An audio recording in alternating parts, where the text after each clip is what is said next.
In West Africa, a regime that was long thought untouchable, undethronable, has finally crumbled and fallen.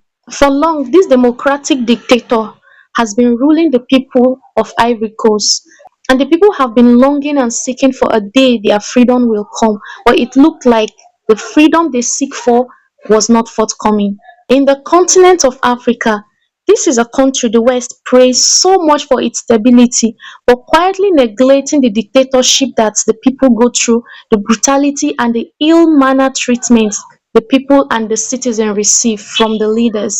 Because for more than a decade, President Alassane Ouattara has ruled as a democratic leader but with a brutal dictatorship characteristic. The elite benefits and enjoyed his leadership because it was a time of progress, a time of victory, a time of increase for them. But for the masses, it brought about fear, backwardness, dictatorship, hardship, and a quest to come out from this phase. It was all over social media, coup d'etat in Ivory Coast.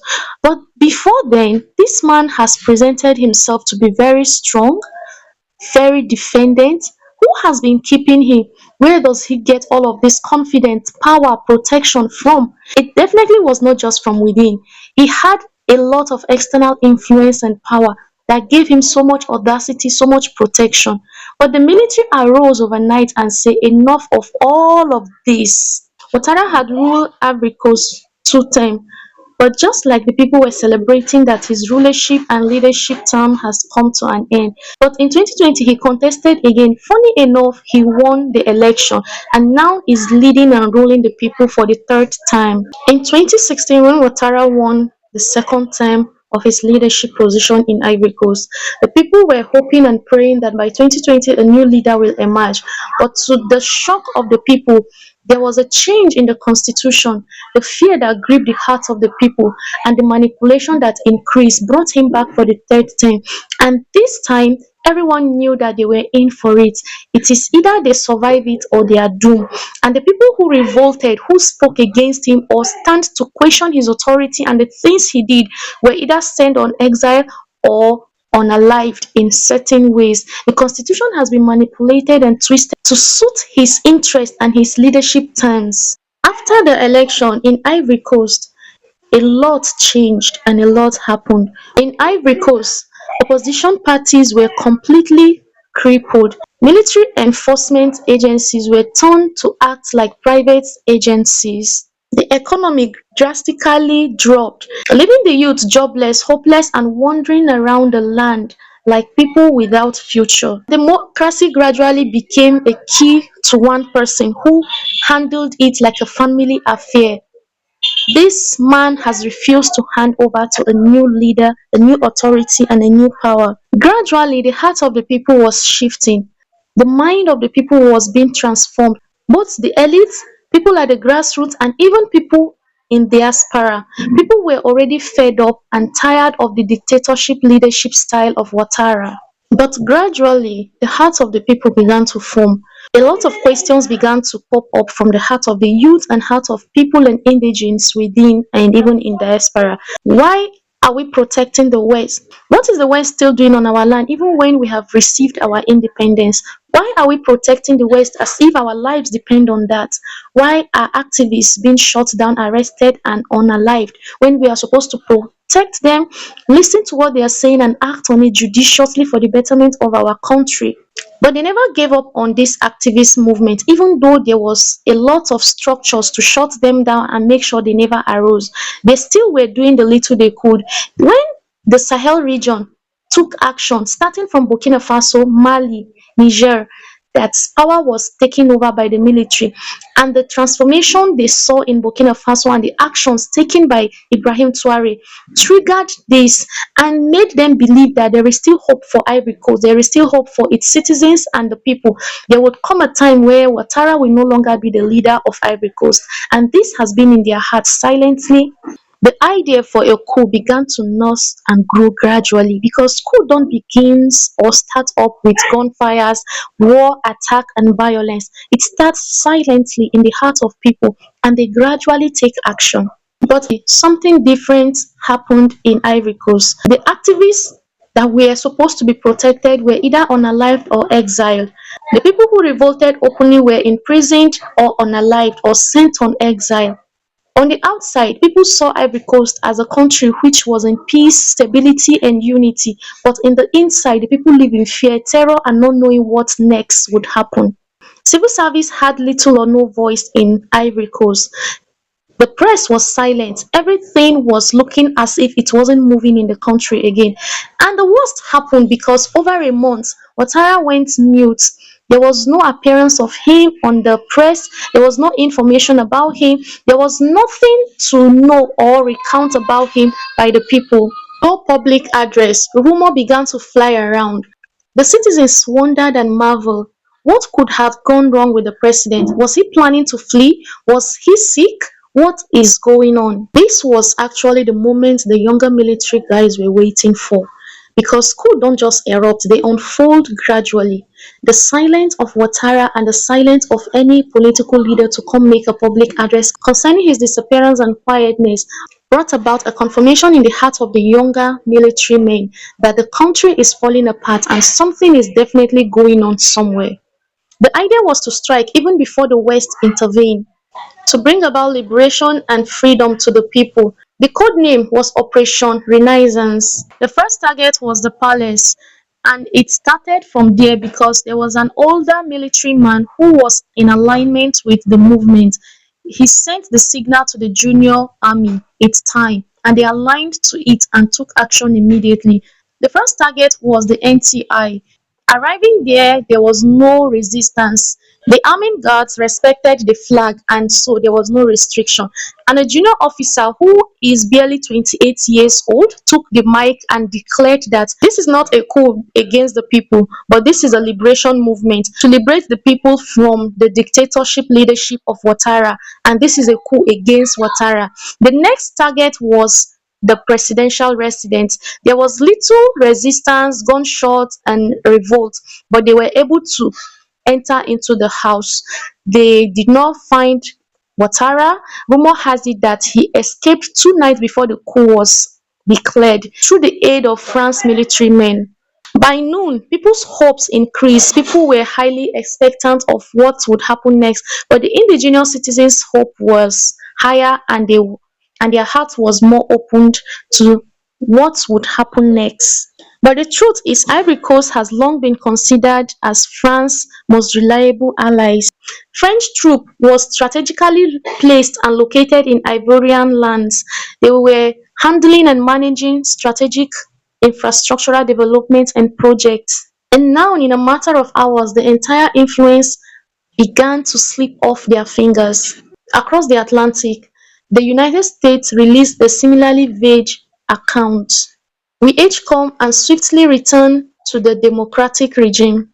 But this was completely different after the successful coup d'etat in Burkina Faso, Niger, and other Sahel region. The people began to wonder whose democracy, yours or ours? Meanwhile, in Ouagadougou, Conakry, and other places, leaders decided not to waste any time. And then Burkina Faso released a press statement stating that Ivory Coast have joined the world press. Mali called it a correction of illegitimacy. Guinea Republic offered material support for logistics and other things that might follow suit. And then the usual, there was a press release that Ivory Coast has been suspended from the Union. It was done to Burkina Faso, Niger, and other Sahel regions, and they didn't collapse. Rather, we saw them progressing and waxing stronger. Soldiers did not relent, they kept preparing because having a successful coup is one thing, but sustaining it is more. You can only succeed in a coup, but building a nation takes patience and time. Days after the coup, a lot of people expected retaliation, fighting back, and chaos, but there was peace and stability. And there was a military press release. There will be no refunds, no foreign trials. We are not here for revenge, we are only here for restoration. They called a meeting made up of civil society servants, religious leaders, economists, retired judges, youth representatives, and military representatives. It wasn't a perfect meeting, but yet was a great point to start in the reconstruction and correction of the country. Within 48 hours, schools were reopened, market was stabilized, and there was stability all around the country. Transparency was prioritized even beyond dictatorship, and the military also made a shocking announcement that all mining activities and accounts must be audited so that they would be able to know who are the beneficiaries of state assets. Is it the foreigners or the indigenes? And the French representative must be reassessed. This is not to insult them or to spark up a fight, but to clear their name if there is any allegations or charges laid on them, and to kickstart a nation building free of corruption but have the interest of the citizen at heart. Part of the statement read, "We are no longer answerable to the West." In Abidjan and other parts of the country, people came out and began celebrating in the street, not just because the coup was successful, because of the steps and the structure laid down for the betterment of the citizen and the nation. Though it was not yet a revolution, but it was the first bold step that Ivory Coast took after a long period of time. For several years and decades, this step was expected to have been taken by the people, but yet it has been prolonged. And the people celebrated because they sense and believe that victory and liberation is not far from them. Even though Ouattara fled, his influence was still felt within the country. Ouattara built a group of loyalists among the police, the businessmen, judiciary, and even in the media and beyond. And this network of people were not ready and willing to let go. Few days after the coup, foreign ministers began disappearing from their homes and offices and duty posts.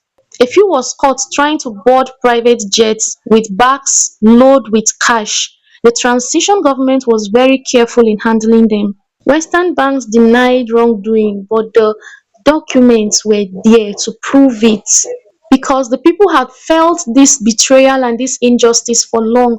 When hospitals lack oxygen and proper medication to take care of the health of the people, politicians and leaders fly private jets to check up on their health and their family members. They set out time and mapped out strategies on how to liberate Ivory Coast. And then they said no member of the current leading party or leaders will run for any political office, because the goal was not to replace leaders but to uproot evil and replace it with good. In one country, a coup; in a continent, a question of what next.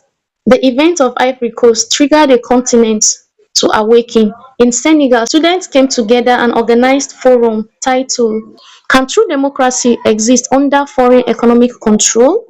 In Gabon, police officers joined youth protests against corrupt leaders, and in Nigeria, people began using hashtags. This trended for days on the social media platform. This was fueled by stagnation, empty promises, democratic and economic decadence. But it triggered a lot of questions in the hearts of people. Was this a coup or a rebellion? Was this a coup or a call for restoration as it is tagged? Is this a coup or a change of government and leadership? For a long period of time, the West defined stability in African countries as getting access to the mineral resources and getting what they want for their advantage and the development of their countries. But in Africa, people regard stability as access to free road, clean water, free and fair election, good education, good medical services and care, stable economy, safety from the military, and much more. That was not connecting in any way. And in Abidjan, there was an opening. There were questions that arose live on the social media where people were free to submit questions like, where did the IMF money go? Why are we using the CFA? And much more questions arose from youth and intellectuals in the country. For once, the people felt this freedom, connection, and liberty to air their view, even though the leaders did not have all answers to their questions, but there was a sense of joy and communication in the hearts of the people. A year later, Ivory Coast conducted the election. After so many decades of not hearing their view and getting the leaders they voted for, this became a successful one. A civilian leader who was not tied to the foreign manipulations. After the success of the election, the military had to go back to the barracks and the people were all happy. The joy was that after decades of brutal and deadly elections, for once they enjoyed free and fair election and the leader they voted for emerged as leader. The CFA France was questioned openly and publicly. China and other European countries were trying to fill in the gap. But Ivory Coast did not belong to any of them, it belonged to Ivorians. Artists drew paintings depicting the event that took place, while writers wrote books and titled some of them as "We are no one's colony, we are free." A new anthem was composed, not the one that talked about submission and loyalty, but one that talks about dignity, development, and a new structure. Though Alhassan Ouattara remained in exile, his image drastically reduced. He was no longer felt, he was no longer feared by the people. He was a symbol of an era when power was withheld and not shared. That era was ended, not just in Abidjan in Ivory Coast, but all over the continent of Africa. Ivory Coast's successful coup was not about one man falling, was not about destroying the image of a man, but it was about the liberation and the growth of a country. It was about redefining power and to inform the world that sovereignty is not given, it is taken.